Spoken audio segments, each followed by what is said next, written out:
내게 생명 주시니 당신은 내게 얼마나 소중한지 나도 원하신 주께 나의 모든 것 드려 날마다 주를 전파하기 원하네.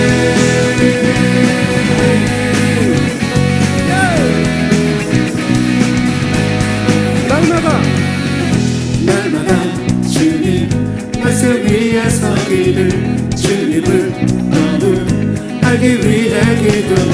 내 발걸음마다 주님 날 인도하시니 세상과 문제 빛이 되기 원하네.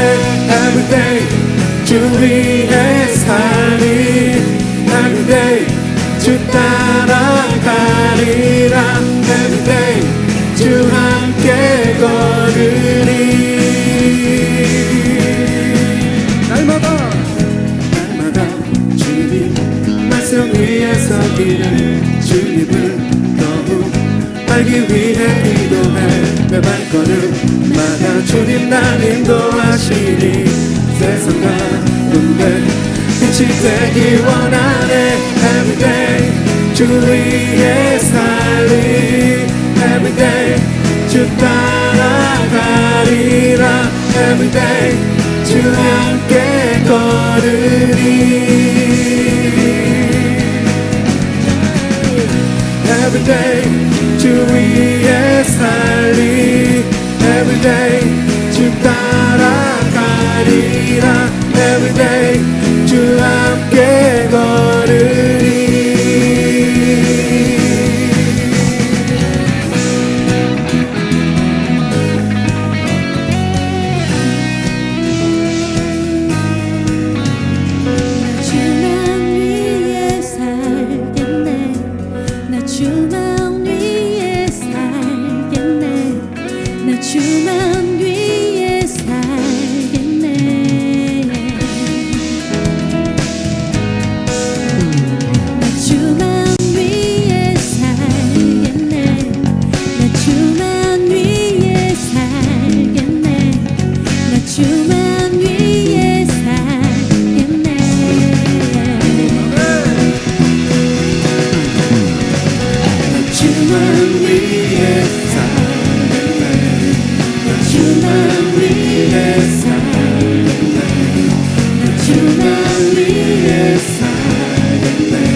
주 위에 살리 Everyday 주 따라가리라. Everyday 주 함께 걸으리. Everyday 주 위에 살리 Everyday 주 따라가리라. Everyday 주 함께 걸으리. 주만 위해 살겠네. 나 주만 위해 살겠네. 나 주만 위해 살겠네. 할렐루야. 내 기본의 기쁨 열방의 소망이 되신 우리 하나님 예수 그리스도께 큰 박수로 영광 돌리겠습니다. 할렐루야.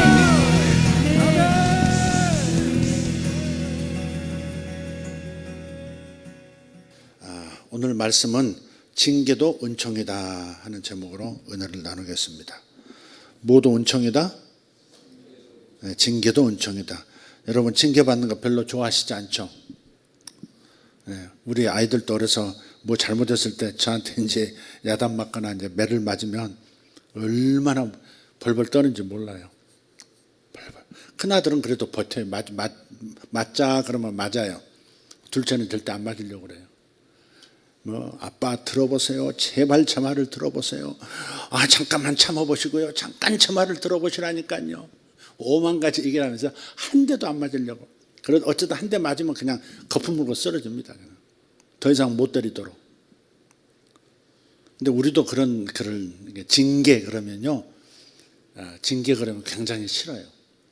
매 맞는 거 싫잖아요. 제가 이제 학생 때 처음 목사님을 이제 모시고 신앙생활 할 때 그 목사님이 선교사님이셨거든요. 미국 분이신데 그 입양한 딸이 있는데 입양한 딸이 고집이 세요. 한국인으로 입양을 하셨어요. 그런데 이제 혼을 내줘야 우리가 있어도 혼을 내더라고요. 근데 혁대를 풀러요. 혁대를 풀러가지고 혁대로 이게 때리시더라고. 뭐 우리가 생각할 때 채찍 휘두르시 그렇게 하는 게 아니고 이렇게 허리띠를 말아가지고 이렇게 엉덩이를 찰싹찰싹 이렇게 때리면서 그렇게 할래 안 할래 이렇게 교육 훈계를 하는 거죠. 꼭 그 혁대를 부르시더라고. 근데 어린애가 그냥 그것도 무서운 거예요. 막대기도 아니고 그냥 혁대로 때리는 건데 징계가 싫어요. 근데 징계는 필요하거든요. 징계는 필요하거든요. 사실 다 인정해요.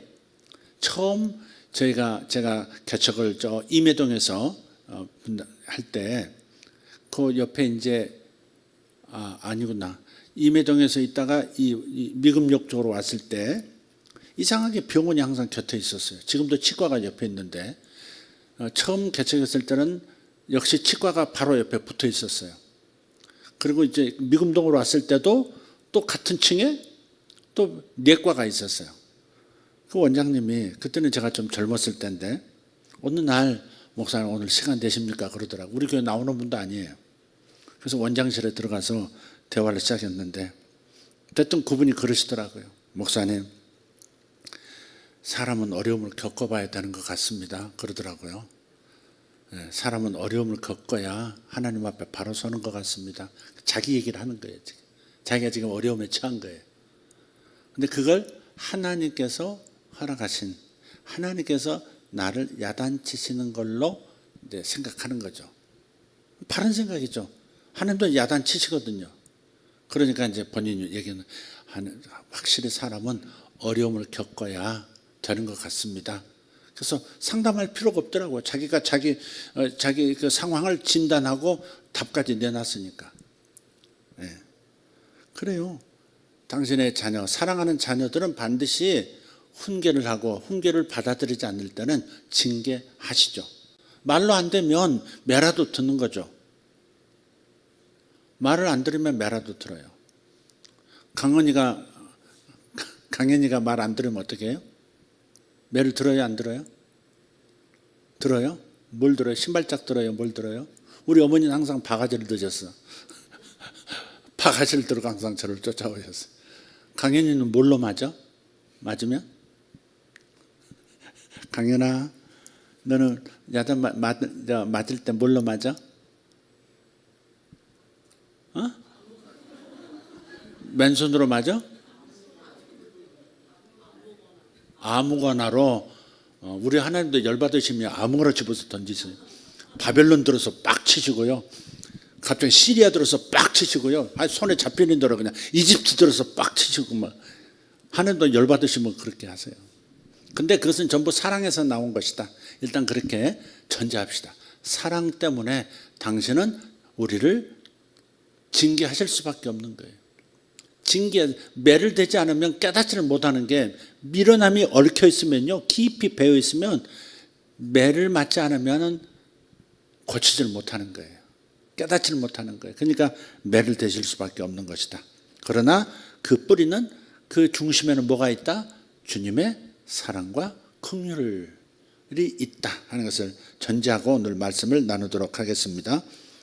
시편 78편 1절부터 39절을 한번 볼 텐데요. 읽지 않겠습니다. 먼저 읽지 않고 지나가면서 이 말씀을 한번 조금씩 나눠서 읽도록 그렇게 하겠습니다. 그리고 특별히 이제 암송할 말씀을 드리겠습니다. 처음이니까 설교 본문에서 나오는 암송 구절 4절을 암송하도록 하겠습니다. 4절 한번 읽어보겠습니다. 우리가 이를 그들의 자손에게 숨기지 아니하고 여호와의 영예와 그의 능력과 그가 행하신 기이한 사적을 후대에 전하리로다. 이게 우리가 암송하는 구절입니다. 기억하시길 바라요. 이제 금요일 날 또 한번 나눠보도록 하겠습니다. 다시 한번 읽겠습니다. 우리가 이를 그들의 자손에게 숨기지 아니하고 여호와의 영예와 그의 능력과 그가 행하신 기이한 사적을 후대에 전하리로다. 아멘. 시편 78편 4절입니다. 핵심은 그가 행하신 기이한 사적을 후대에 전하리로다입니다. 후대에 전해야 합니다. 시편 78편은 왕이 백성에게 전하는 시입니다. 그래서 왕은 내 백성이여 라고 말해요. 1절에 보면 내 백성이여 들으라 그렇게 얘기해요. 그러니까 왕은 통치하는 일뿐만 아니라 가르치고 백성을 지도하고 인도하는 목자였다는 사실입니다. 그래서 왕들을 세울 때 기름 붓습니다. 왕들을 세울 때 통치 잘하라고만 그렇게 기름을 붓는 게 아닙니다. 이스라엘에서 이 기름을 부어서 세우는 존재가 세 존재죠. 하나는 선지자, 하나는 제사장, 하나는 왕이에요. 근데 왕은 통치하는 일만 아니라 마땅히 나라의 어버이로서 가르치고 백성을 지도하고 인도하는 목자 노릇도 해야 하는 겁니다. 그래서 성경에 이스라엘의 타락한 목자요 이렇게 목자라고 표현해요. 아모스서 같은 데 보면 이스라엘의 왕들을 목자라고 표현해요. 백성을 인도하는 목자예요. 그래서 이 목자인 왕이 백성에게 뭔가를 전하는 시입니다. 여기서 왕은 땅의 왕이 아니고 하나님, 그분을 가리킵니다. 왕이신 하나님께서 아삽이라고 하는 이 예언적인 사람을 통해서 지금 시로서 말씀하고 계시는 거예요. 여기서 오늘 본문에서 몇 가지 주제로 나눠서 한번 순서대로 살펴보도록 하겠습니다. 첫 번째는 하나님의 역사를 계승한다 하는 게 여기 나옵니다.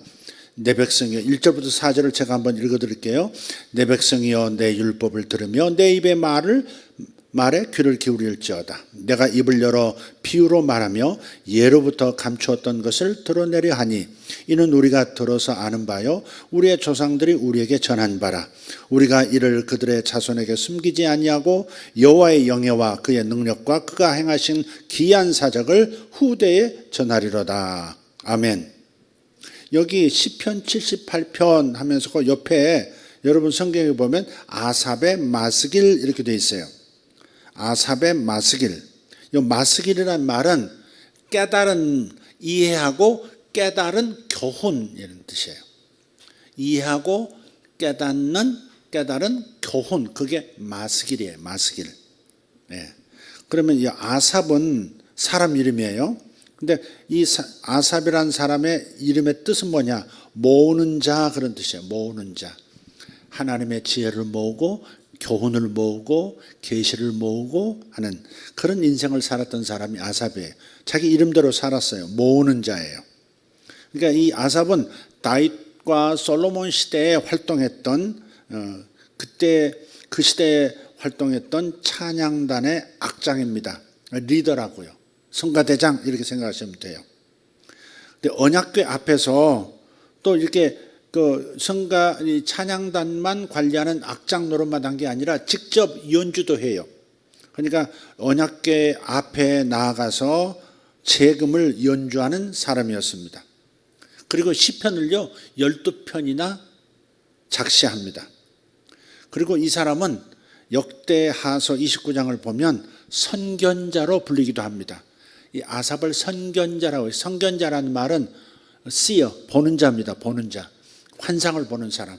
하나님의 그 보여주시는 것을 보고 말하는 사람. 그러니까 일종의 선지자입니다. 선지자, 구약의 선지자들을 이렇게 보면 신약을 통틀어서 보면 이렇게 그냥 안에서 감동을 따라서 예언하는 사람이 있어요. 그걸 나비 선지자는, 나비라고 그래요. 선지자예요. 선지자.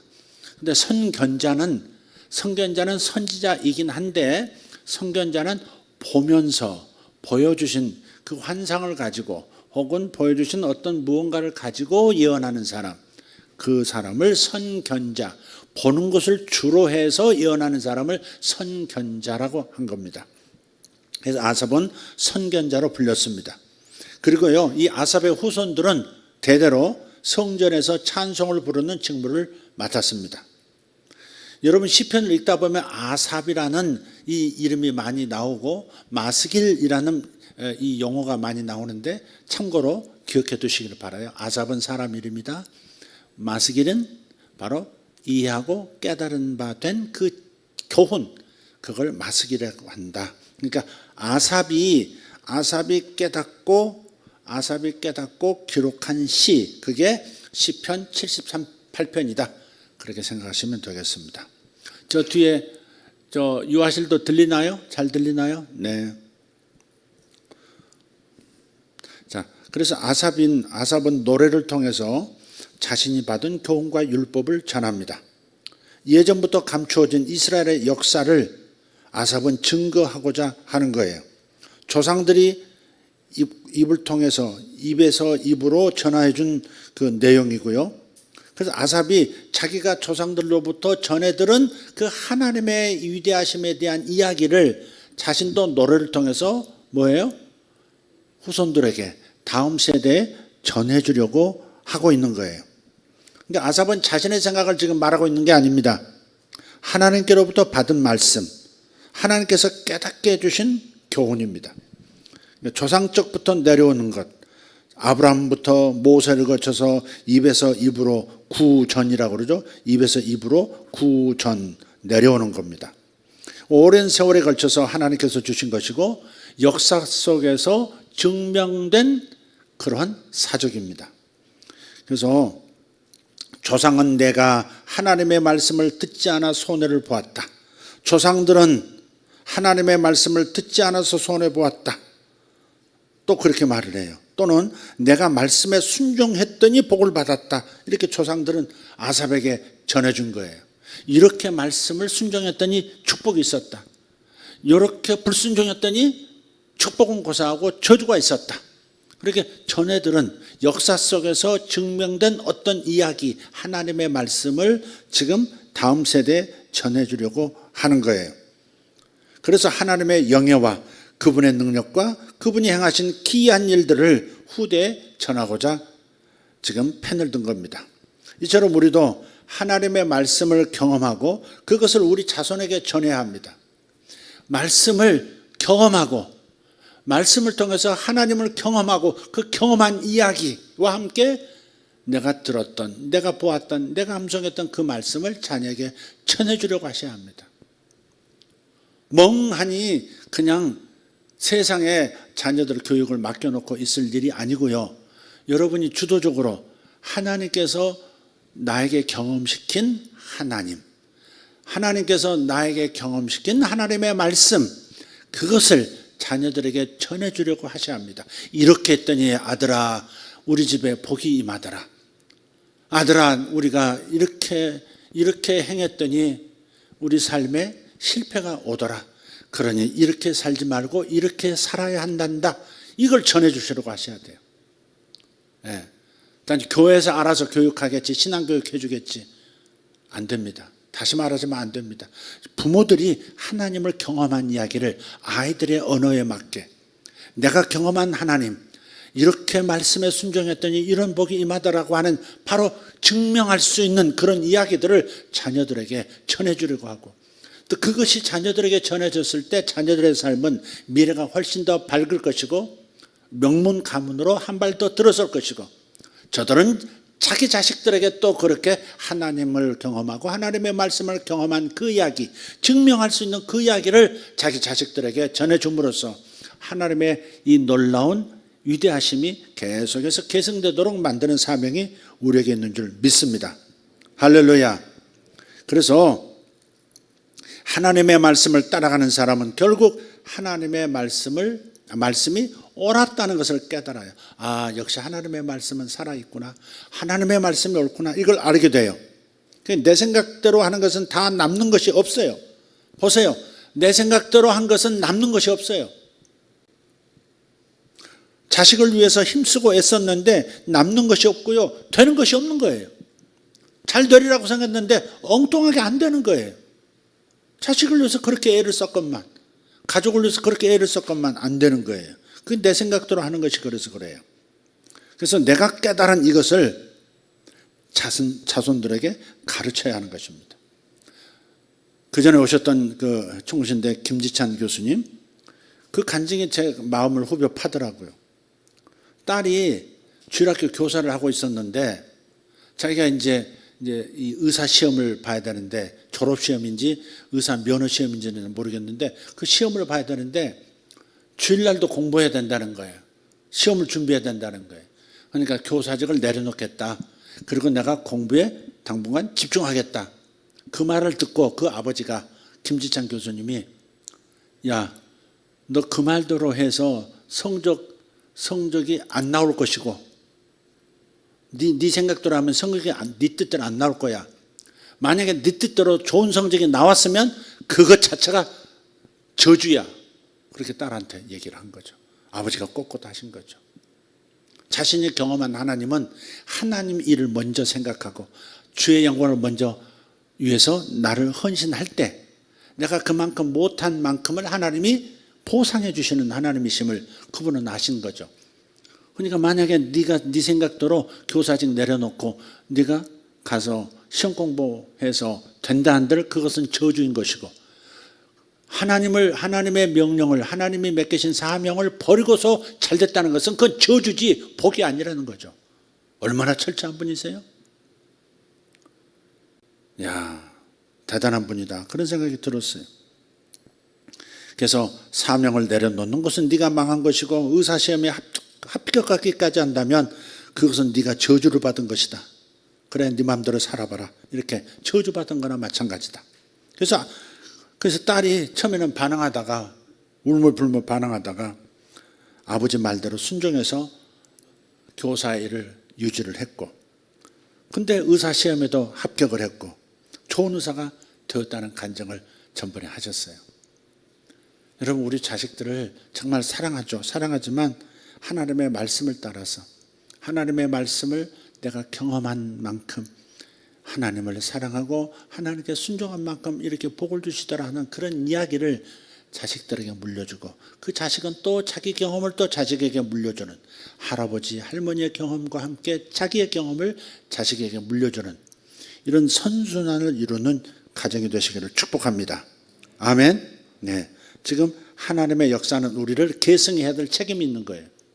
입에서 입으로 하나님의 말씀을 계속 전수해서 지금까지 구약 성경이 우리에게 오고 신약 성경이 우리에게 왔듯이 우리가 하나님의 그 위대하신 이야기를 계속 자식에게 전하고, 그 자식은 그 자식에게 또 전하고, 성경은 성경대로 자식의 손에 쥐어지지만 그러나 성경을 경험한 이야기는 경험한 이야기대로 또 자식에게 전달됨으로써, 자손들에게 전달됨으로써 신앙의 가문으로 서게 되는 거죠. 자, 두 번째 주제가 오늘 본문에 있어요. 그들의 소망을 하나님께 두게 하려는 목적입니다. 하나님의 역사를 계속 입으로 증거하는 까닭은 뭐냐? 소망을 하나님께 두게 하려고 하는 거예요. 소망을 세상에 두는 사람이 있고, 소망을 사람에게 두는 사람이 있고, 소망을 돈에 주는 사람도 있고, 소망을 자기 꿈에 두는 사람도 있어요. 그러나 소망은 오직 하나님께 두어야 할 줄 믿습니다. 5절에서 11절을 보면 하나님께서는 이스라엘 역사를 대대손손 전하기를 원하세요. 5절부터 8절까지 우선 읽어보겠습니다. 시작. 여호와께서 증거를 야곱에게 세우시며 법도를 이스라엘에게 정하시고 우리 조상들에게 명령하사 그들의 자손에게 알리라 하셨으니 이는 그들로 후대 곧 태어날 자손에게 이를 알리게 하고 그들은 일어나 그들의 자손에게 일러서 그들로 그들의 소망을 하나님께 두며 하나님께서 행하신 일을 잊지 아니하고 오직 그의 계명을 지켜서 그들의 조상들 곧 완고하고 패역하여 그들의 마음이 정직하지 못하며 그 심령이 하나님께 충성하지 아니하는 세대와 같이 되지 아니하게 하려 하심이로다. 아멘. 근데 하나님의 뜻은 이건데 아삽의 조상들은 완고하고 패역해서 그들의 마음이 정직하지 않는 거예요. 성경에 구약성경에서 정직하지 않다는 것은 하나님을 온전히 믿지 않는다 그 말이에요. 정직하다면 거짓말도 일도 안 하고 항상 순수하게 살고, 그걸 정직이라고 하는 단어는, 구약에서 사용하는 정직이라는 단어는 하나님을 온전히 믿는 걸 말해요. 정직하지 못했다. 그랬어요. 그 심령이 하나님께 충성되지 못합니다. 그들은 악했고 하나님의 계명을 어김으로 하나님의 징벌을 받았습니다. 9절부터 19절인데요. 9절부터 20절까지 한번 좀 깁니다만은 또 한번 읽어보겠습니다. 시작. 에브라임 자손은 무기를 갖추며 활을 가졌으나 전쟁의 날에 물러갔도다. 그들이 하나님의 언약을 지키지 아니하고 그의 율법 준행을 거절하며 여호와께서 행하신 것과 그들에게 보이신 그의 기이한 일을 잊었도다. 옛적에 하나님이 애굽 땅 소안들에서 기이한 일을 그들의 조상들의 목전에서 행하셨으되 그가 바다를 갈라 물을 무더기같이 서게 하시고 그들을 지나가게 하셨으며 낮에는 구름으로 밤에는 불빛으로 인도하셨으며 광야에서 반석을 쪼개시고 매우 깊은 곳에서 나오는 물처럼 흡족하게 마시게 하셨으며 또 바위에서 시내를 내사 물이 강같이 흐르게 하셨으나 그들은 계속해서 하나님께 범죄하여 메마른 땅에서 지존자를 배반하였도다. 그들이 그들의 탐욕대로 음식을 구하여 그들의 심중에 하나님을 시험하였으며 그뿐 아니라 하나님을 대적하여 말하기를 하나님이 광야에서 식탁을 베푸실 수 있으랴. 보라, 그가 반석을 쳐서 물을 내시니 시내가 넘쳤으나 그가 능히 떡도 주시며 자기 백성을 위하여 고기도 예비하시랴 하였도다. 아멘. 하나님께서는 우리가 충성해서 얻은 축복, 반대로 원망하고 불순종해서 겪었던 그 이스라엘의 역사를 후손들이 타산지석으로 삼아서 전적으로 하나님께만 소망을 두어야 되겠구나, 그런 마음을 가지고 살기를 원하신 거예요. 7절 보면 그들로 그들의 소망을 하나님께 두며 그랬어요. 한번 이 7절 다시 한번 읽어봅시다. 같이 시작. 그들로 그들의 소망을 하나님께 두며. 우리가 하나님을 몰랐을 때 우리의 소망을 하나님께 두지 않았어요. 이제 하나님께로 돌아오신 분들이에요. 여러분들은 전적으로 우리의 소망은 하나님께 있는 줄 믿습니다. 내서 보장을 누가 해줘요? 죽은 이후에 영생의 삶을 누가 보장해줘요? 우리 하나님이 해주시잖아요. 우리 하나님이 해주시잖아요. 이 땅에서도 내가 가난을 대물림 받았지만 내 자식에게 가난을 대물림하지 않아도 된다고 하는 소망을 누가 주세요? 하나님께서 주세요. 그러니까 우리의 소망은 하나님께 있는 거예요. 우리는 우리보다 더 자녀들이 더 앞선 인생이 되길 원해요. 그렇다고 해서 자녀들에게 소망을 두는 게 아니에요. 하나님께 소망을 두면 하나님께서 내 자녀들이 나보다는 더 먼 곳까지 갈 수 있는, 더 먼 곳까지 갈 수 있고 또 그의 자녀들이 더 멀리까지 갈 수 있는 그런 인생, 그런 가정, 그런 가문 되도록 만들어주시는 분이세요. 그러니까 오직 우리의 소망은 하나님께 두셔야 돼요. 딴 데 두시면 안 돼요. 우리는 자주 딴 데로 가요. 솔직히 우리의 소망을 자꾸 딴 데로 둬요. 유산이 나에게는 있어. 우리 아버지가 나에게 물려주고자 하는 재산이 있어. 건물이 있어. 집이 있어. 뭐 이런 거 있잖아요. 소망을 유산에 두는 사람도 있어요. 그런 사람들은 하나님이 잘 안 보여요. 유산이 있기 때문에 내가 인생에 사는 데 있어서 노력하지 않아도 충분히 먹고 살 수 있고 누리며 살 수 있어 라고 하는 생각을 하게 되는 거죠. 만약에 하나님께 소망 두지 않고 유산에 소망을 둔 사람, 그 사람은 이미 김지찬 교수님의 말에 의하면 이미 저주받은 겁니다. 그게 그 생각 자체가 저주받은 거예요. 그 유산을 주신 분이 하나님이시고 유산이 무사히 나에게 오도록 도와주시는 분도 하나님이세요. 그런데 유산에 소망을 두는 사람, 하나님께 소망 두지 않고 유산에 소망 두는 사람은요, 이상한 사람으로 변해요. 뭘 바라보느냐에 따라서 사람이 그 얼굴로 변하는 거예요. 스크루지 영감 보세요. 스크루지 영감 아시죠? 이야기에 나오는 그런 돈의 영에 똑같은 얼굴을 하게 되는 거죠. 큰 바위 얼굴 이야기도 여러분 우리 초등학교 때 읽었죠. 큰 바위 얼굴. 날마다 이 마을을 번영시켜줄 아주 위대한 인물이 나타날 것이다. 우리 마을에서 나타날 것이다. 그래서 늘 햇빛을 저 산 정상에 그 큰 바위 얼굴에 비치는 그 광경을 보면서 언제나 우리 마을에 이런 사람이 나타날까? 우리 마을의 영광을 드러내고 우리 마을을 잘 살게 해줄 그 위대한 인물은 언제나 나타날까? 늘 날마다 소원하고 날마다 기도하는 그 사람이 어느 날 나이 들어서 석양빛을 탁 받고 있는데 다른 사람들이 저 큰 바위 얼굴이 당신에게 있네요 라고 말을 하죠. 그러니까 뭘 바라보느냐에 따라서 그 얼굴로 변하는 거예요. 우상을 바라보고 우상에게 소망 두면요, 우상을 닮아간다고 성경에 나와 있어요. 하나님께 소망 두고 하나님을 바라보면 하나님을 닮아가는데, 우상에게 돈이 우상일 수 있고 유산이 우상일 수 있고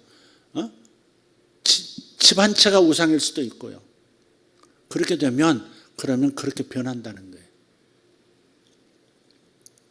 그래서 오직 우리는 소망을 하나님께만 두시기를 예수 이름으로 축복합니다. 축복합니다. 아멘. 그래서 하나님께서는 죄악된 조상들에게 행하셨던 그 일을 이스라엘 백성이 잊지 않기를 원하셨어요. 좋은 일만 기억하는 게 아니에요. 저들이 실패한 일도 기억하기를 원하신 거예요. 그리고 전하기를 원하셨어요. 사람이 한 것이 아니라 하나님이 하신 것이었어요. 이렇게 하나님 말씀을 떠나서 하나님께 소망 두지 않고 살더니 이렇게 실패하더라. 나라가 실패하고 개인이 실패하고 왕이 실패하게 되더라. 이 이야기를 하나님은 잊지 않기를 원하셨고 그 이야기를 자손들에게 전함으로써 그 자손들은 그렇게 살지 않도록 만들어주는 그러한 잊지 않는, 기억을 잃어버리지 않는 사람들이 되기를 원하는 게, 오늘 어떤 감사 제목 보니까 기억하게 도와주셔서 감사합니다. 그런 게 있던데 오늘 설교 내용하고 비슷한 것 같아요. 믿음 없이 내게 일어난 일을 보면, 세상사를 보면 사람이 하고 사람에게 당한 것 같아요. 그러나 믿음의 눈을 떠서 보면 다 하나님이 하신 거예요. 아, 하나님이 일을 행하셨구나. 하나님께서 징계를 내리셨구나. 하나님께서 복을 주셨구나. 이걸 우리가 알게 됐어요. 여기 에브라임이 나와요.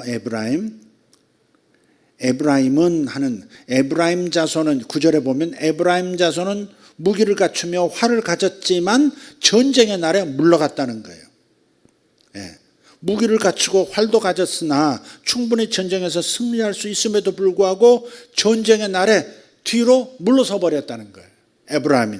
그래서 에브라임은 북이스라엘을 말해요. 그리고요, 전쟁의 날에 물러가더니 결국은 아수르에 의해서 북이스라엘을 멸망당하고 말아요. 기회가 왔을 때 전쟁에서 승리를 했어야 되는데 뒤로 물러서더니 그냥 망해버린 거예요. 그들이 망한 것은 하나님의 말씀을 거절했기 때문입니다. 하나님의 말씀을 여호수아처럼 주야로 묵상하지 않으면 구원받은 자라 할지라도 약해져요. 갈렙처럼 이 산지를 내게 주십시오. 제가 정복해 보겠습니다. 제가 나이 85세지만 한번 해보겠습니다. 이런 마음을 가지고 도전하는, 주님을 의지하고 불태진의 믿음을 가지고 도전하는 이 믿음이 생기지 않는 까닭은 말씀을 주야로 붙들지 않기 때문에, 말씀을 주야로 묵상하지 않기 때문에 마음이 약해지는 거예요.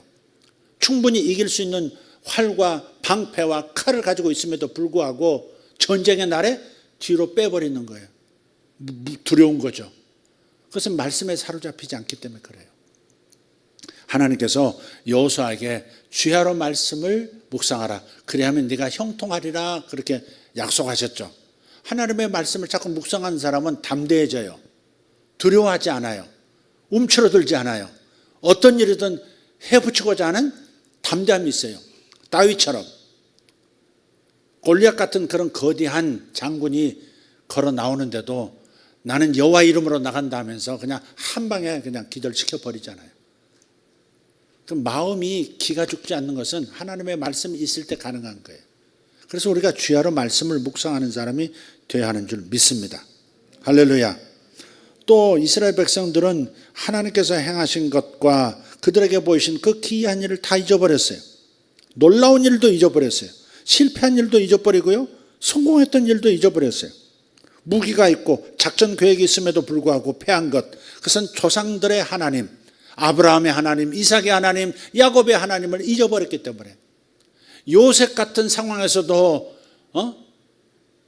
애굽 제국의 실력자로 등극해서 자기 민족 살리고 애굽과 고대 근동의 여러 나라를 살릴 수 있었던 그런 요셉 같은 조상의 이야기를 잊어버리기 때문에, 그래서 패배하고 만 거예요. 11절에 보면 여호와께서 행하신 것과 그들에게 보이신 그의 기이한 일을 잊었도다 그랬어요. 여러분 인생에서 하신 일을 잊어서는 안 돼요. 자주 반추하셔야 돼요.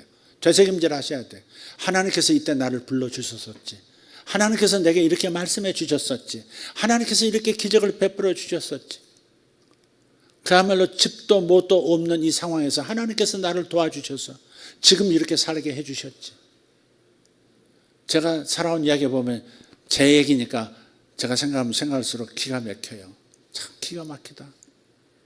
나는 정말 나락으로 떨어질 수도 있는 인생 패배자로 전락할 수도 있었던 사람인데, 개인적인 삶도 그렇고 목회에서도 그렇고 이 분당에서 그냥 잠깐 반짝 이렇게 했다가 소멸될 수도 있었던 사람인데, 그런 위기의 상황에서 하나님께서 이렇게 도와주셔서 여기까지 오게 하시고 좋은 사람들을 만나게 해주시고 좋은 성도들과 함께 아름다운 꿈을 꾸고 통일 대한민국을 그려보고, 그리고 G2가 될 것을 그리면서 요셉들이 출현할 것을 믿으면서 이렇게 살아가는 목회자, 행복한 목회자가 되게 다 하나님이 해주신 거거든요. 그래서 내 삶을 돌이켜보면 기가 막힌 거예요. 기가 막혀요. 아픈 일도 있었고 참 쓰라린 일도 없잖아 있었지만, 그래도 주님이 내게 베풀어 주신 사랑과 승리하게 해주신 일들이 너무너무 많아요. 여러분도 마찬가지라고 믿습니다. 기가 막힌 웅덩이에서 나를 건져주셨다. 다윗은 그렇게 표현했거든요. 기가 막힐 웅덩이에서 나를 건져주셨다. 그 단어가 딱 나를 표현하는 것 같을 때가 참 많아요. 여러분은 어떠세요? 기가 막힐 웅덩이에서 나를 건져주셨거든요.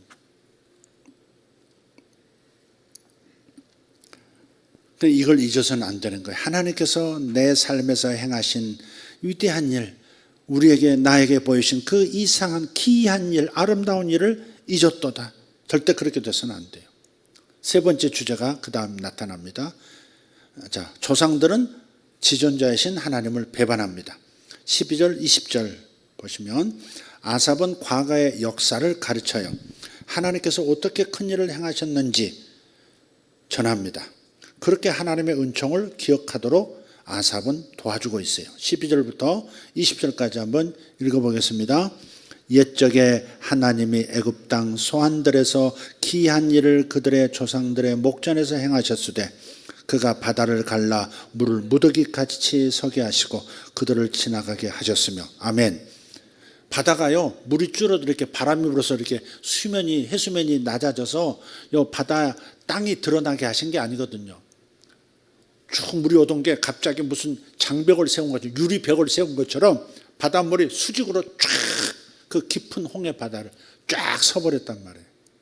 양쪽에 물이 쫙 이렇게 바닷물이. 그렇게 기이한 일 아니에요? 이런 일이 세상에 어디 있어요?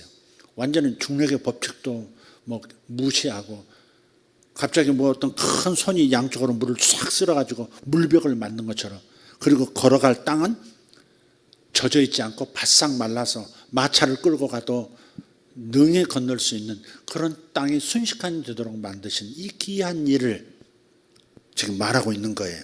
물벽을 세우셨다는 거, 물무더기를 세우셨다는 거예요. 15절 광야에서 반석을 쪼개시고 매우 깊은 곳에서 나오는 물처럼 흡족하게 마시게 하셨으며 또 바위에서 시내를 내사 물이 강같이 흐르게 하셨으나 그들은 계속해서 하나님께 범죄하여 메마른 땅에서 지존자를 배반하였도다.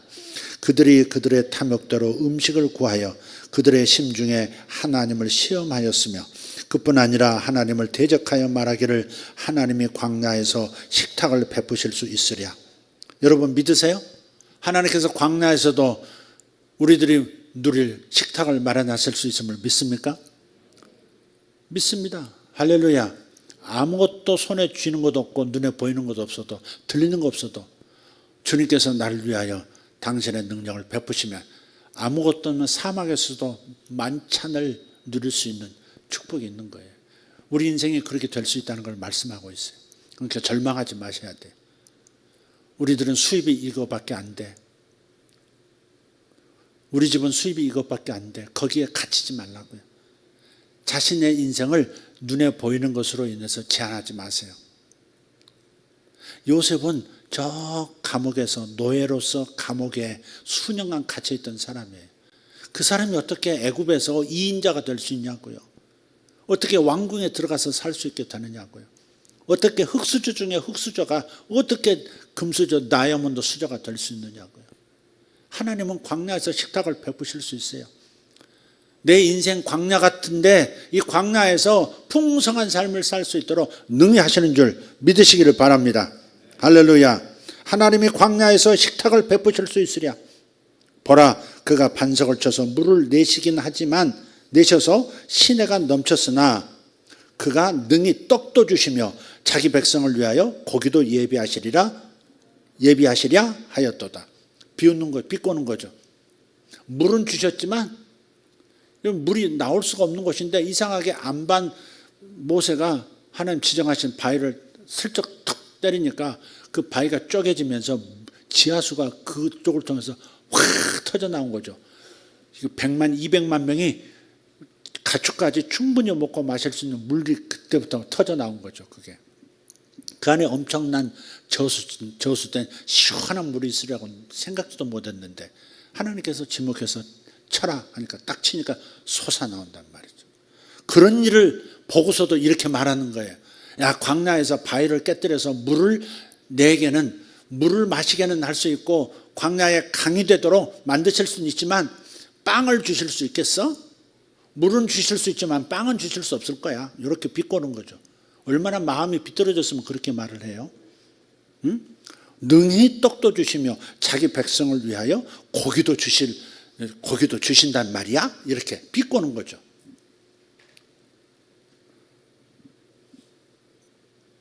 그래서 우리 한 사람 한 사람은요, 기억 전달자가 되셔야 합니다. 기억 전달자. 하나님이 이런 일을 행하셨던 분이시라고. 우리 조상들에게 이런 일을 행하셨던 분이라고. 내 인생에서 내 청소년기에 이렇게 역사하셨던 분이라고. 내 청년기에 이렇게 역사하셨고 내 장년에 이렇게 역사하셨고 하나님께서 내 인생을 이렇게 풍성하게 광야 한가운데서 멋진 식탁을 준비하시는 것처럼 이렇게 풍성한 삶을 살게 하셨노라고 이렇게 자식에게 얘기해 줄 수 있는 기억 전달자가 되셔야 돼요.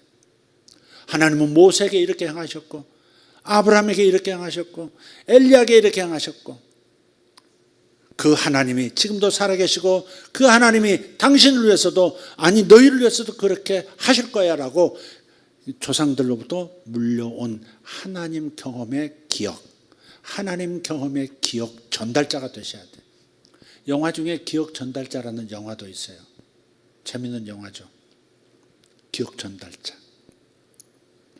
말씀을 순종했을 때의 축복, 또 말씀을 불순종했을 때의 실패, 이 모든 기억들을 우리 자녀들에게, 자손들에게 전달해야 합니다. 이거 우리에게 사명이에요. 이건 사명이에요, 사명. 반드시 하나님의 일을, 하나님의 말씀과 관계된 순종했을 때 이런 축복이, 불순종했을 때 이런 일이 있더라, 이런 실패가 따르더라. 이 모든 기억들을 생생하게 자식들에게 전해주려고 하셔야 돼요.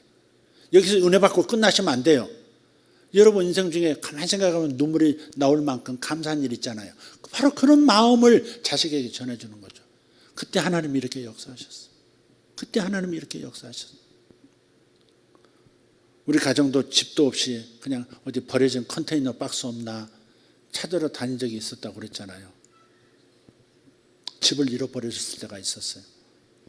그때 이제 큰애는 이제 한 6살 됐을 때고 둘째가 이제 막 태어나서 돌도 안 됐을 때인데 그놈들 데리고 어디 버려진 컨테이너 박스 없나 저 외곽으로 나가가지고 백공동인가 그쪽도 이렇게 논밭 있는 데로 가서 이렇게 살펴보고 막 그런 적이 있었어요.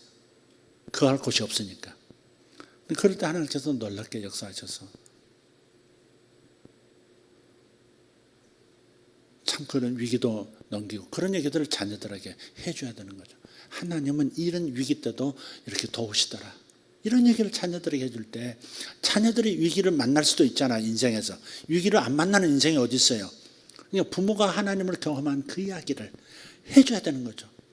왜 그런 일을 겪었는지, 내가 교회에서 좀 멀어졌는데 멀어진 그 상황에서 그냥 내가 이런 일을 겪어서 집을 다 잃어버렸다. 이 얘기도 사실 해줘야 되는 거죠. 실패한 이야기도 해주고 성공한 이야기도, 하나님 말씀을 중심으로 실패한 이야기, 성공한 이야기, 이야기들을 자식에게 해주는 것이 얼마나 자식에게 풍성한 교훈이 되는지 몰라요. 여러분 은혜 받고 끝나시면 안 돼요. 여러분 삶을 돌아보시고 하나님이 하신 일을 얘기해 주세요. 1년 전에 여러분의 마음이 얼마나 무거웠었는지, 얼마나 삶이 힘들었었는지, 괴로워했었는지, 근데 지금은 내가 이렇게 평안을 누리고 있다. 이런 이야기가 장성한 자녀들에게도 이렇게 적당한 분위기 속에서 전해질 때 자녀들의 마음판에 하나님 잘 믿어야지, 하나님 잘 믿어야지, 이게 마음판에 세팅이 되거든요. 여러분 그 일을 하셔야 되는 거예요. 자녀를 위해서도 그렇지만 하나님의 명령이니까. 아멘. 하나님 명령이에요. 이처럼 하나님의 말씀을 어겼을 때 진노하시기도 하신 거예요. 진노는 그 율법 시대니까, 구약은 율법 시대니까 율법의 언약대로 하나님께서 다루신 거예요. 그러니까 심판도 하신 거예요. 지금 심판하시는 건 아니에요. 징계하시는 것이지 심판은 미워서 진노하셔서 내리는 게 심판이에요. 버려버리는 거죠. 심하게 가혹하게 대하는 거죠. 그러나 징계는 사랑 때문에 차마 세게 때리지 못하고 최소한도로 힘만 줘가지고 교훈을 남기려고 하는 그게 징계의 마음이거든요. 신약시대는 십자가에서 하나님의 모든 분노, 하나님의 죄에 대한 진노를 예수께서 다 피로 침을 전기를 끌어당겨서 소멸시켜 버리듯이 쫙 끌어가 버리셨기 때문에 하나님은 우리에 대해서 진노하시거나 심판하시지 않아요. 뭐가 있어요? 요한계시록 읽으면서 진노하시고 심판으로 막 읽지 말고 그건 하나님의 징계, 흔들어서 남은 영혼들, 아직 구원받지 못한 영혼들을 주께 더 돌아오게 하려고 세상을 흔드시는 사랑의 행위인 것이지, 하나님이 심판하시고 진노하셔서 세상을 박살내려고 하시는 게 아니다 이 말이죠. 요한계시록을 읽는 기본적인 하나님 감정의 시야를 여러분이 가지고 있어야 균형 잡히게 읽을 수 있는 거예요. 하나님은 징계하시지만, 구약 때는 진노하셨죠. 심판하셨지만 그들을 버리지는 않으세요. 구약 시대임에도 불구하고, 율법 시대임에도 불구하고 그들을 버리시지는 않아요. 변함없이 사랑해 주세요. 그리고 절대적인 은혜로 그들을 돌보셨습니다. 옛적 하나님은 애굽 땅 소환들에서 기이한 일을 그 조상들에게 행하셨다고 말하죠. 뭐예요? 애굽의 10가지 재앙을 내리셨습니다. 그게 소환 땅입니다. 소환 땅. 애굽 소환 땅이에요. 홍해 바다를 갈라서 물을 무더기같이 서게 하사, 담처럼 서게 하사 이스라엘 백성이 지나가게 하셨고, 바다를 갈라서 물을 무더기같이 서게 하시고 이스라엘 백성들이 다 지나가게 하셨다고 고백합니다. 광야에서는 낮에는 구름 기둥으로 시원하게 만들어 주시고 밤에는 불빛을 비춰서 불기둥으로서 따뜻하게 그 추운 사막의 밤을 견딜 수 있도록 만들어 주셨고, 반석을 쪼개고 매우 깊은 곳에서 나오는 그 지하수, 시원한 지하수 물을 통해서 흡족하도록 하셨습니다. 인간의 생각과 판단을 초월해서 기적을 행하신 거예요. 우리는 그 기적을 기억해야 합니다. 그리고 우리의 후손들에게 전달해야 합니다. 그런데도 이스라엘 백성은 계속해서 하나님께 범죄했다고 말해요. 메마른 광야 땅에서 지존자 하나님을 배반했습니다. 17절 보면 배반했다 그렇게 나와요. 탐욕대로 음식을 구해요. 그냥 필요한 영양소만 구하면 될 텐데 마늘이 없다, 수박이 없다, 심지어 부추가 없다 그렇게 나와요. 그거 한번 읽어보세요. 부추를 찾아 광야에서. 아이고, 이 광야에 나와서 부추도 못 먹게 하죠. 이스라엘 사람이 부추를 좋아했던 모양이지. 부추김치를 좋아했나? 부추도 없고 마늘도 없고 그게 전부 정력제물이지. 그런 거 찾고 말이지. 수박을 찾고 말이지. 그래서 하나님을 막 진노하시게 하고. 그렇게 해서 하나님을 배반하고 하나님을 시험했다는 거예요. 네. 하나님께서 이렇게 역사하심에도 불구하고 불신으로 끊임없이 하나님을 원망합니다. 그러니까 사람은요, 이게 성격이라고 하는 것은 후천적으로 가정 문화 환경에서 길러지는 거예요. 그게 감정 습관 같은 걸 통해서, 지성 습관을 통해서 이렇게 형성되는 게 성격이에요. 근데 기질은요, 태어나면서 가지고 나오는 거예요. 태어나면서부터 유전적으로 기질이 있어요. 기질. 그 기질이요, 아주 그냥 약간 우울한 기질 있잖아요. 약간 끈적끈적한 기질, 그런 기질도 있어요. 그 자기 기질을 잘 살펴볼 필요가 있어요. 그 기질을 다뤄야 돼요. 그 자아의 일부죠. 그것도 자아를 못 박아서 예수 그리스도의 성품이 나타나도록 여러분 하셔야 돼요. 기질이 우울질 기질이 있는 사람은 그 사람 곁에 가면요, 계속 에너지만 빨려 나가는 것 같아요. 어떤 사람은요, 조금만 태워도요, 그냥 찐이 빠지는 것 같아. 여러분 그런 거 느끼시죠? 단지 말이 안 통해서가 아니라요, 뭔가 대화가 되는 것 같은데 이상하게 입이 마르고 막 이렇게 힘든 그런 사람들 있어. 그 옆에 그래? 막 크게 감동을 하고 막 그래 서로 쳐다보면서 바로 자기야 뭐 이러는 거, 그건 아니죠. 네. 그쪽 사람들은 에너지가 넘치지. 뭔가 이렇게 대화가 나면 답답해지고 힘들어지고 웬만해서는 예 그러고 얼른 지나가 버리지. 대화하고 싶지가 않지. 물론 이제 교회 안에서는 그것도 이제 넘어서면서 해야 되는, 훈련해야 되는 면도 있지만 그런 면이 있다는 거죠. 근데 이스라엘 사람들이 기질적으로 요건 약간 이렇게 뭐랄까 반골 기질이 있는 것 같아요. 이스라엘 사람들이. 이 히브리 족속이 약간 반골 기질이 있어요. 반골 기질이. 그게 아담 때부터 물려진 건지 나 잘 모르겠는데 어쨌든 반골 기질 같은 게 있어요. 아니 세상에 바위에서 사막에서 물이 터져 나와서 200만이 충분히 마시고 가축들도 배가 터지도록 물을 마셔서 다 생존하게 됐는데 그거 땡큐를 하지도 않고, 땡큐 하기는커녕 오히려 빵도 빵은 못 주실걸? 이러고 앉았고, 고기는 더더욱 못 주실 거야 이런 말을 하고 말이지. 그러니까 옛다 먹으러 가시고 주님께서 메추라기 떼를 동풍에서 쫙 메추라기 떼를 몰고 와가지고 사람 키보다 높게 메추라기 떼가 막 쌓여가지고 이빨에서 고기살이 빠져나오기 전에 그 다음 또 메추라기 고기 먹고 또 먹고 아니 그렇게 처먹고 뒤져라 그러듯이 그냥 쫙 고기를 풀어보신 적도 있단 말이에요. 열받으셔가지고. 그러니까 이게 기질적으로 이 부정적인 기질을 가진 사람들이 있어요. 여러분 그거 정말 주님 앞에 기도하셔야 돼요. 굳이 그렇게 말 안 해도 될 걸, 굳이 그렇게 생각 안 해도 될 걸, 좋은 거 생각할 것들이 하도 많은데, 그렇게 많은데 왜 굳이 그런 거 찾아서 기어이 그 문제를 얘기하는지 몰라요. 여러분도요 조심하셔야 돼. 사회에서도 그렇고 교회에서도 그렇고 공동생활 할 때는 이상하게 냄새나는 그런 말들을 좋아하는 사람도 있어요. 신기하게 그런 말을 딴 사람은 그래? 난 처음 듣는 얘기인데, 그런데 그거는 또 이런 얘기 썩은 냄새나는 얘기만 이렇게 수집하는 이상한 그런 사람들도 있어요. 그것도 자기 안에서 소화된 걸 또 딴 사람한테 얘기하고. 그러니까 여러분 그런 거에 대해서 자기 기질을 좀 살펴보고 하나님 앞에 십자가에 못 박아 제거해달라고 기도하셔야 합니다. 아멘. 네, 우리가 해야 될 일은 그거 남았어요. 자기 기질을 십자가에 못 박는 일이 남았어요. 네. 자, 그럼에도 불구하고 하나님은 은혜를 베푸셨어요.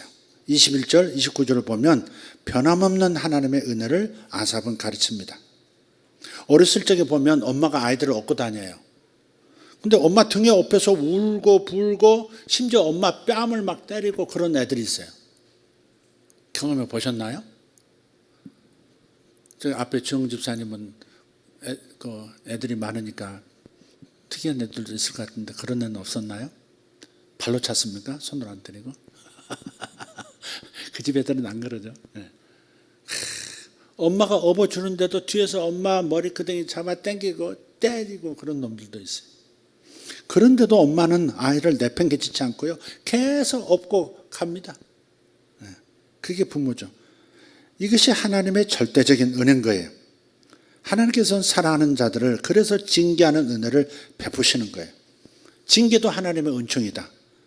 징계도 하나님의 은총이다. 시작. 네, 우리는 이 은총을 기억하면 뒤로 물러설 이유가 없어요. 그런데도 이스라엘은 계속해서 원망하고 그런데도 하나님은 계속해서 그들을 사랑하시고 업고 가시는 거예요. 네. 21절, 22절 한번 읽어보겠습니다. 그러므로 여호와께서 듣고 노하셨으며 야곱에게 불같이 노하셨고 또한 이스라엘에게 진노가 불타올랐으니 이는 하나님을 믿지 아니하며 그의 구원을 의지하지 아니함 때문이로다. 그러니까 우리에게 실패가 있었다면 하나님을 믿지 않았기 때문에 그렇습니다. 근심하고 걱정이 있고 나약해진 것은 하나님을 의지하지 않았기 때문에 그런 거예요. 하나님이 나를 나약하게 만드신 게 아니에요. 내가 하나님을 의지하지 않았고 말씀을 붙들지 않아서 그런 거예요. 그런데 이런 연약함 속에서도 하나님은 진노를 베푸신 중에도 은혜를 베풀어 주셨어요. 궁창을 명하여 불신하는 자들에게 하늘문을 여시고 먹을 것을 만나를 비처럼 내려주셨고 하늘 양식을 그들에게 주셨습니다. 성경에서 시편에서는 천사들의 음식을 먹었다 그렇게 표현하고 있어요. 자, 그래서 하나님은 그렇게 이스라엘 백성들이 배신하고 원망하고 하나님의 마음을 진노하게 만들음에도 불구하고 그들을 업고 끝끝내 광야를 건너 가나안 땅에 들여놓으셨다는 것을 기억하시면서 하나님의 사랑이 우리를 인도하고 계시는 것, 이게 우리의 유일한 소망입니다. 오늘 나도 마지막 찬양하면서 두 손 들고 또 고백했어요. 하나님, 나의 연약한 모습, 그럼에도 불구하고 하나님이 나를 사랑하시고 나를 변화시켜 주고 계시니 감사합니다. 저는 변할 겁니다. 주님의 사랑 때문에 저는 변할 겁니다. 주님의 은혜 때문에 저는 달라질 겁니다. 달라지고 있습니다. 이렇게 고백하는 거예요. 아직 변하지 않는 구석이 있어요. 그게 나를 괴롭혀요. 하나님 앞에 죄송하고, 그렇지만 그걸 가지고도 하나님 앞에 고백하는 거예요. 하나님께서 나를 변화시키고 계십니다. 저는 변할 거예요. 주님의 사랑 때문에 변할 거예요. 주님이 나를 붙들어 주신 은혜 때문에 나는 변할 거예요. 이렇게 붙들고 나가야 되는 겁니다. 아멘. 네. 하나님 그런 분이세요. 이스라엘은 욕심을 버리지 않고 원망하고 불평하고 하나님을 진노했지만 하나님의 은혜는, 하나님의 긍휼은 우리를 버리지 않는다. 이것이 너무나 중요합니다. 네. 자, 마지막 얘기하고 정리하도록 하겠습니다. 하나님께서는 다시 처음으로 돌아가서 이스라엘이 연약한 존재인 것을 기억하셨어요. 여섯 번째로 이스라엘이 바람임을 기억하셔서, 다섯 번째는 빼겠습니다. 여섯 번째 마지막 결론 같은 이야기 하겠습니다. 38절 39절을 한번 보시면 이렇게 말씀해요. 오직 하나님은 긍휼하심으로 죄악을 덮어주시어 멸망시키지 아니하시고 그의 진노를 여러 번 돌이키시며 그의 모든 분을 다 쏟아내지 아니하셨으니 그들은 육체이며 가고 다시 돌아오지 못하는 바람임을 기억하셨습니다. 우리를 불쌍히 여기신 거죠. 우리를 불쌍히 여기신 거예요. 하나님의 진노를 그대로 쏟으면 모두가 죽게 될 것이고 모두가 망하게 될 것이고 모두가 실패하게 될 것이니까 주님께서 차마 당신의 그 죄값에 대한 모든 분노를 다 쏟아야 마땅하지만 쏟지 아니하시고 절제하시고 또 참으셔서 열대 때릴 거 한 대만 탁 때리고 끝나시는 그런 긍휼을 보여주셨다. 그 고백을 아삽이 지금 하고 있습니다. 왜 그러셨을까? 왜 모든 분을 다 쏟지 않으셨을까? 하나님은 이스라엘이 육체에 불과하고 육체이기 때문에 한 번 가면 다시 돌아오지 못하는 그런 바람 같은 존재임을 기억하셨기 때문에 긍휼을 베풀어 주신 줄 믿습니다. 인생의 진흙과 같은 것을 기억하신 거예요. 이스라엘이나 우리나 모두 구원받은 것은 오직 하나님의 긍휼 때문입니다. 하나님의 사랑 때문입니다. 따라서 우리는 이런 하나님의 긍휼을 알고 마음을 하나님께로 정하셔야 합니다. 우리가 회개한다고 하지만 그때 그 상황을 모면하기 위해서 회개하는 게 많아요. 진짜 회개는 회개하면서 하나님께 소망을 두리라, 하나님께 고정하리라, 하나님만 섬기리라 하는 마음을 정하는 기도가 회개에 같이 있어야 되거든요. 근데 하나님을 향한 마음을 정하지 않은 채 잘못했습니다, 매 안 맞으려고 잘못했습니다 라고만 하고 있다고요. 갑자기 경제가 어려워지면 사람들이 하나님 잘못했습니다, 갑자기 우르르 교회로 몰려가고, 9.11 사태 일어났을 때 미국 교회가 거의 2배로 부흥이 됐어요. 생전 교회 안 나오던 사람들이 교회로 와가지고 등록하고요, 교회가 막 증축을 해야 될 만큼 부흥이 일어났다고요. 그런데 한 6개월, 1년 지난 다음에 다시 싹 빠져나간 거예요. 그때만 회개한 거죠. 당장 어려움에 처하니까, 당장 두려우니까, 하나님이 무서우니까, 하나님의 손길 아래서 두려우니까, 그러니까 교회 잠깐 나왔다가 또 평안해지니까 다시 안 나오는 거예요. 이게 인간이에요. 이게 인간. 그래서 진짜 회개는 마음을 정하는 거예요. 다시는 이걸 내가 손대지 않겠습니다. 다시는 오직 하나님으로부터 시선을 돌리지 않겠습니다. 하나님의 말씀 붙들겠습니다. 기도하겠습니다. 이런 거죠. 그때만 주여 용서해 기도합니다 하고서 하지 말고, 내가 이 상황이 안정으로 나간다 할지라도 나는 기도하는 것을 멈추지 않겠습니다 라고 하는 하나님에 대한 마음을 정하면서 기도하는, 회개하는 것, 그게 진짜 회개다 이 말이죠. 눈물 막 흘리는 게 회개하는 게 아니에요.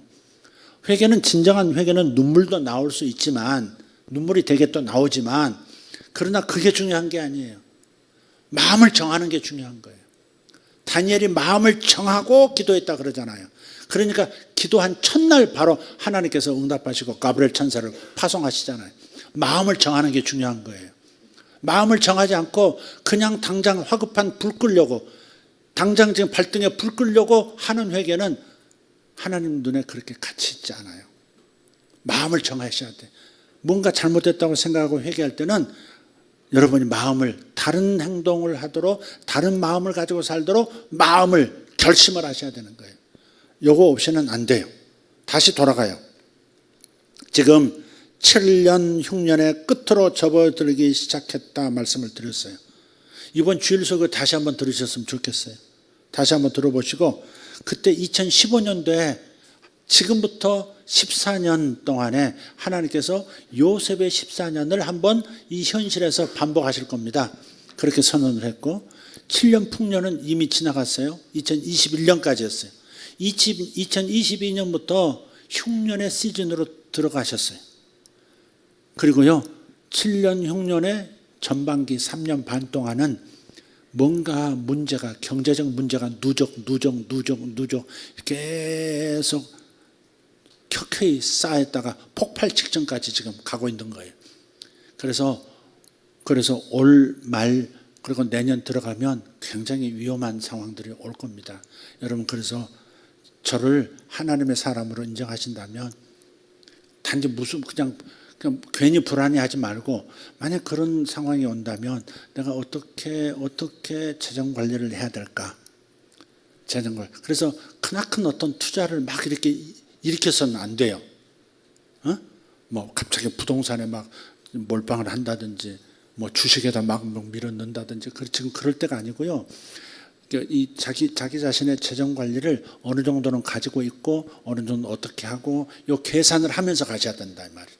만약에 경제적인 위기가 와서 굉장히 어려움이 닥친다면, 그럼 내가 이 현금을 얼마나 확보하고 있어야 되고, 어떻게 돈을 써야 하고, 어떻게 관리해야 될 것인가, 사업은 어떻게 관리해야 될 것인가, 요거를 여러분이 지금부터 기도하면서 여러분에 맞는 하나님의 지시를 받으셔야 된다고요.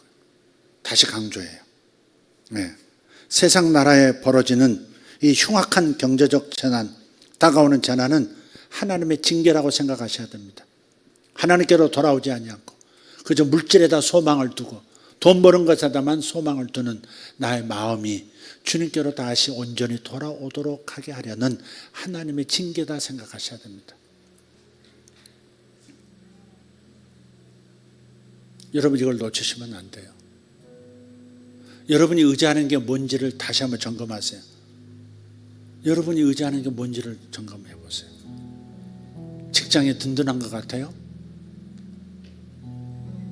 하나님이 흔드시면 우수수 떨어질 수 있습니다.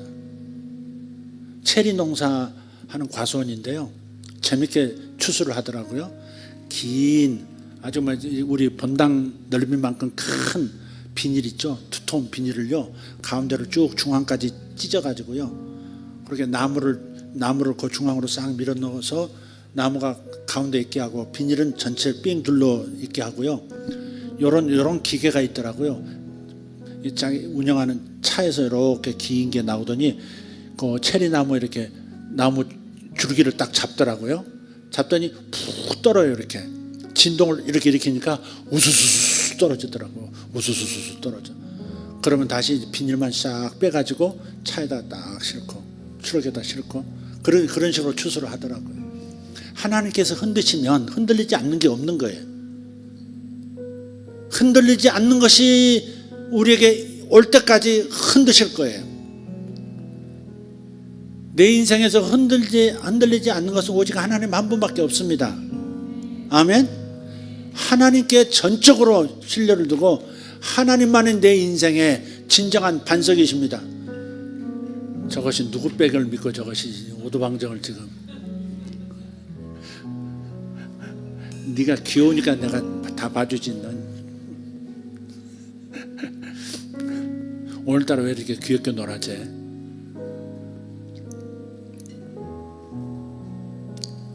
흔들리지 않는 것을 여러분이 붙들고 있어야 돼요. 모든 것이 흔들릴 거예요. 1차적으로 경제가 흔들리기도 하고요. 코로나가 3년 동안 덮어버리듯이 또 다른 전염병이 돌지 누가 알겠어요. 또 다른 바이러스가 세상을 덮을지 누가 알겠어요. 그때도 하나님을 굳게 붙들고 있는, 오직 하나님 당신만이 내 인생 전부이십니다.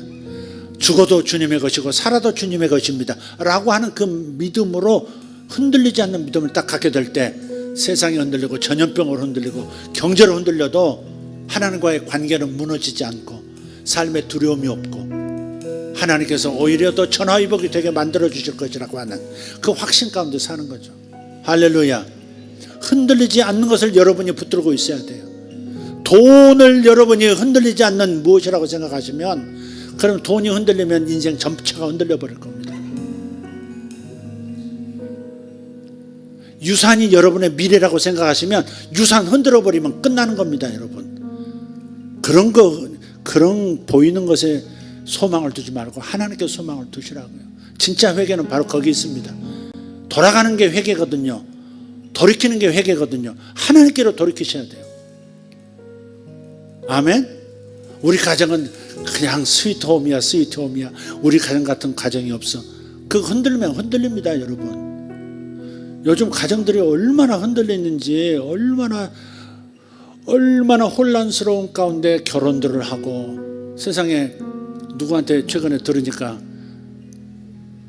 결혼할 때 정관 수술하면 나 결혼할 거야. 남자한테 자기 애 낳지 않는다고 정관 수술한 거 수술하고 그다음에 저 의사 증명서 가져오면 그러면 나 자기하고 결혼할 거야. 아니면 나 당신하고 결혼 안 해. 이런 사람들도 있더라고요. 그보다 사실 더 심각한 얘기도 있고요. 지금부터 한 5년 전 얘기인데 요 근처에 미장원이 있어요.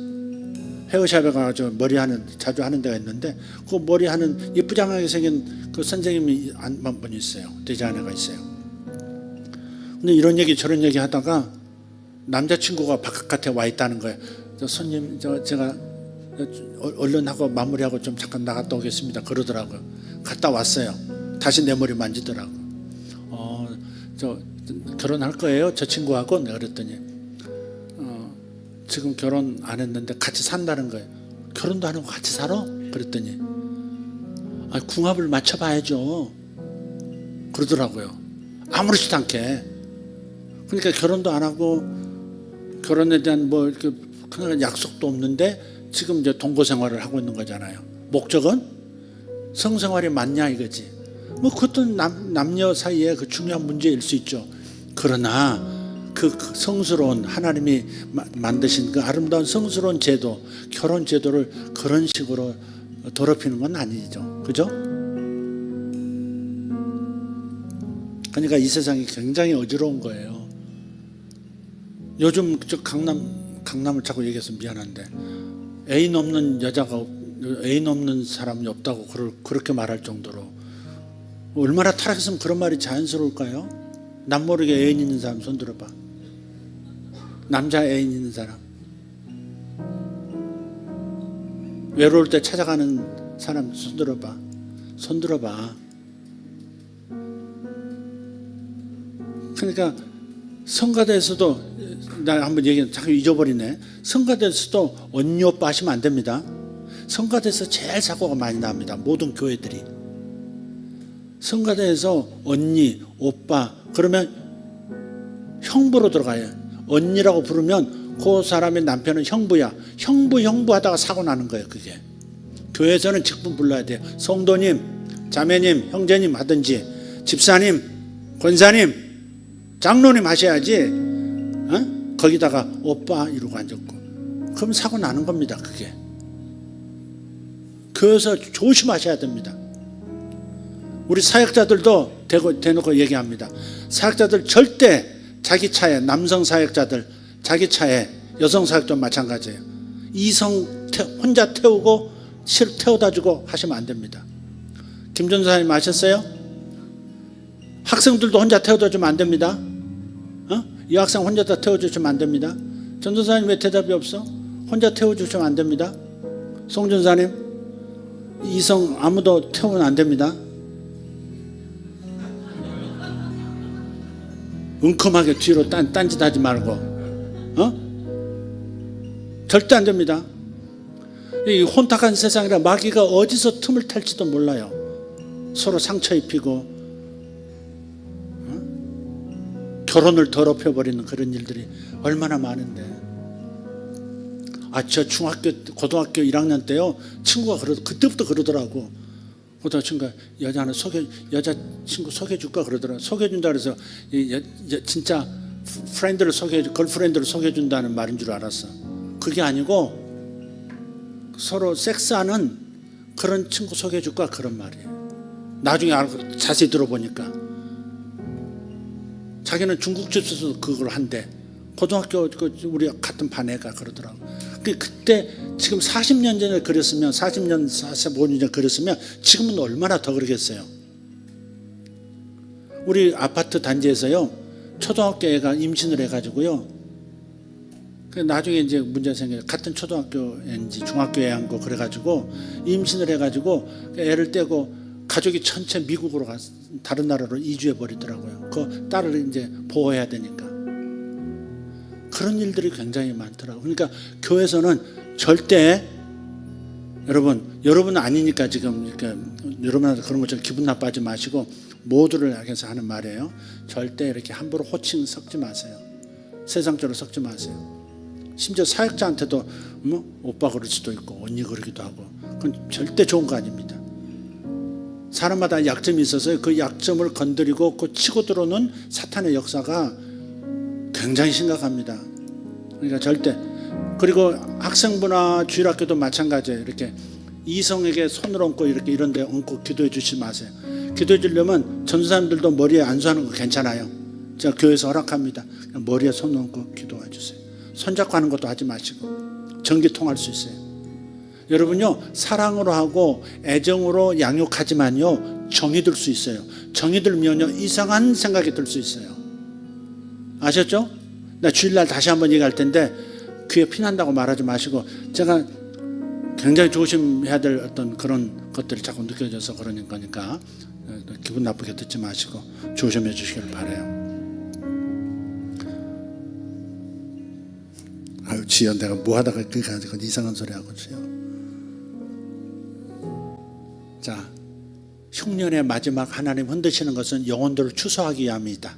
아멘. 그리고 이 재정적인 경제적인 재난 수준의 일이 벌어지는 후 3년 이 흉년의 때에 요셉들이 출현하도록 하나님을 사랑하고 주님의 나라를 위해서 물질을 진짜 쓰고자 하는, 말로만이 아니라 진짜 주님의 나라를 위해서 쓰고자 하는 사람들을 세우시기 위해서, 요셉으로 겉옷을 입혀 세우시기 위해서 흔드시는 재난이다. 그러니까 징계도 은총이다, 그렇게 생각하시라 이 말이에요. 아멘. 여러분 피해간다고 생각하지 마세요. 그러니까 여러분 잘 대비도 하시고, 그리고 여러분이 요셉들이 될 수 있도록 기도하시면 되겠습니다. 다 같이 기도하겠습니다. 살아계신 하나님 감사합니다. 오늘 하나님 시편 78편을 통해서 아삽이 하나님의 역사를 어떻게 자녀에게, 그 자손들에게, 후손들에게 전할 수 있을 것인지, 하나님이 하신 선한 일, 하나님이 내리신 징계의 일, 모든 기억들을 잊지 아니하고 반드시 자녀들에게 전수함으로써 하나님의 말씀에 동의하고 순종한 자들이 받을 축복을 가르치고, 하나님의 말씀을 거역하고 반대하여 생기는 인생 실패가 얼마나 무서운지 그것을 기억하고 전수할 수 있는 기억 전달자들 되게 하여 주시옵소서.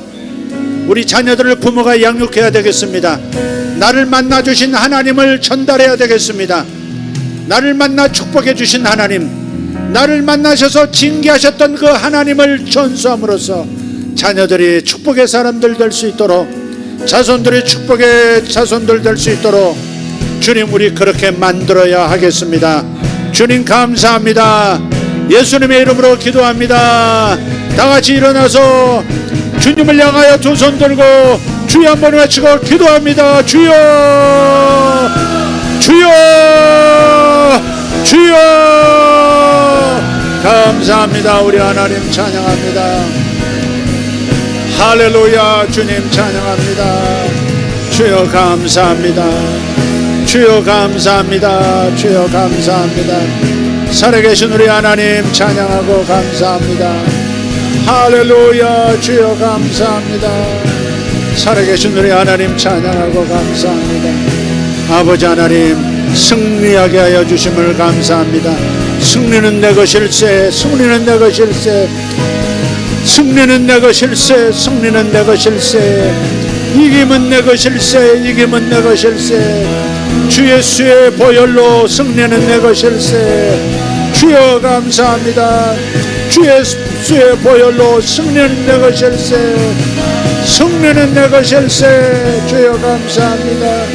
마로타리아 소로발라디아라바스 이마카르도 마샬라 카리안 솔로빌라이덴스 오브라테르도 마샬라 카리안 소로델라이덴스 이나마르 토르바스 알론다라 티아라바스 카라데메트 이라바리 톤네로드베레 슐라 카리아스 이샬라 티아라바스 아마란디아라다바스 알로타리아스 마살라카이 이스라텐노로스 파살라디안 솔로데베레카마.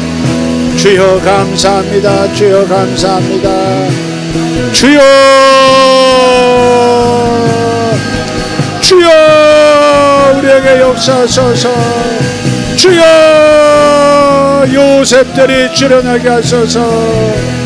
주여 감사합니다. 주여 감사합니다. 주여 감사합니다. 주여 감사합니다. 살아계신 우리 하나님 감사합니다. 아멘. 주여 감사합니다. 할렐루야. 할렐루야.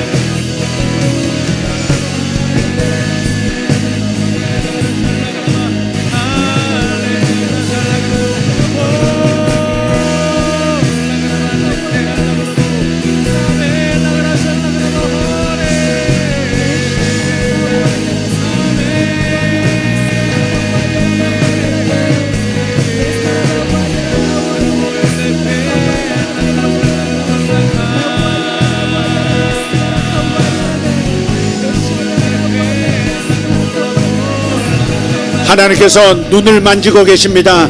하나님께서 눈을 만지고 계십니다. 이것은 육체의 눈이기도 하고 영적인 눈이기도 합니다. 영적인 눈이 떠지는 사람이 있고 육체의 눈이 뭔가 이상이 있어요. 눈동자에 이상이 있는 사람, 예수 이름으로 주님께서 고치고 계십니다. 예수 이름으로 나올지어다. 아멘. 할렐루야. 할렐루야. 영의 눈을 밝히 뜨게 해주시옵소서. 이 마지막 시대를 어떻게 살지 눈을 뜨게 하여 주시옵소서. 눈을 뜨게 하여 주시옵소서. 영의 눈을 뜨게 하여 주시옵소서. 하늘을 보게 하여 주시옵소서. 주여 감사합니다. 주여 감사합니다.